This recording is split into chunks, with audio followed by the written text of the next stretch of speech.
જ્યારે મેં 2019માં શાળામાં દાખલ થઈ ત્યારે 1 વર્ષ સુધી મેં મિનિમમના બાળકોને ભણાવ્યા, 1 મહિનો મિનિમમના બાળકોને ભણાવ્યા. ત્યારે મને ખબર પડી કે પાળવી મહિમાબેન રામદાસભાઈ સતત ગેરહાજર રહે છે. એટલે મેં વાલી મુલાકાત કરવાનો વિચાર કર્યો. જ્યારે મેં વાલી મુલાકાત કરી તો ખબર પડી કે આ છોકરીના મનમાં ડર હતો, કે બીક જેવી હતી કે શાળામાં જવાનું તે ના જ પાડતી હતી. કોઈ કારણ હતું તે ખબર પડતું નથી, પણ શાળામાં જવાનું ના પાડતી હતી. મેં આંગણવાડીમાં કામ કરું છું. પહેલાં તો અમારે ત્યાં આંગણવાડીમાં બહુ સારી રીતે આવતી હતી. એને બધું જ ભણવાનું બહુ સારું ગમતું હતું, પણ નિશાળમાં જવાનો એમનો સમય થયો ત્યારે એમના મનમાં ડર બેસી ગયો.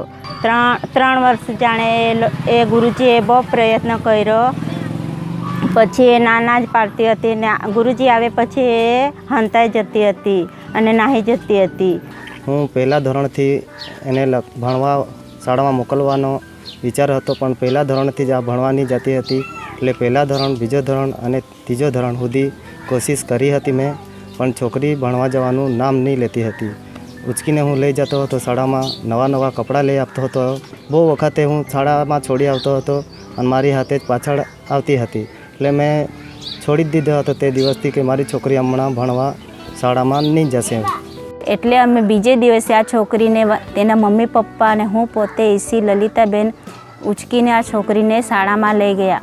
અને શાળામાં લઈ જઈને એને મમ્મી પપ્પા ઘરે જતા રહે. એટલે છોકરીને મેં સમજાવી કે બેટા, હું તમને ભણાવવા, કોઈ તમારા મનમાં ડર સંકોચ કોઈ પણ હોય તે કાઢી નાખજે અને મારી સાથે બેસાડીને હું તને ભણાવવા, પણ તું કાલથી દરરોજ રેગ્યુલર શાળામાં આવવા તૈયાર થઈ જજે. એટલે તે દિવસથી મારી છોકરી આજ સુધી મેં કંઈ નથી કીધું કે બેટા શાળામાં જવું કહેવાનું જરૂર ના પડી મને. આ છોકરી સવારમાં ઉઠી જાય, વહેલી તૈયાર થઈ જાય અને ડાયરેક્ટ શાળામાં નીકળી જાય. ધોરણ 1 થી 3 સુધી એ શાળામાં આવી ન હતી અને 4થા ધોરણથી શાળામાં આવવા લાગી.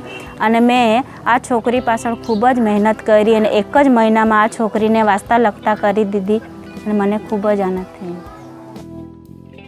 આખરે ડૉક્ટર કે.આર. શ્રોફ ફાઉન્ડેશનના શિક્ષક લલિતાબેનની સંવેદનશીલતા મહિમાને શાળા તરફ ખેંચી જ લાવી, જેની ખુશી મહિમાના માતા પિતાના ચહેરા પર દેખાઈ રહી છે. શાળામાં શિક્ષણની સાથે સાથે સંસ્કારનું પણ સિંચન થાય છે. અહીં જ બાળકનું ઘડતર થાય છે અને બાળકના ભવિષ્યના સોનેરી સપનાના બીજ રોપાય છે.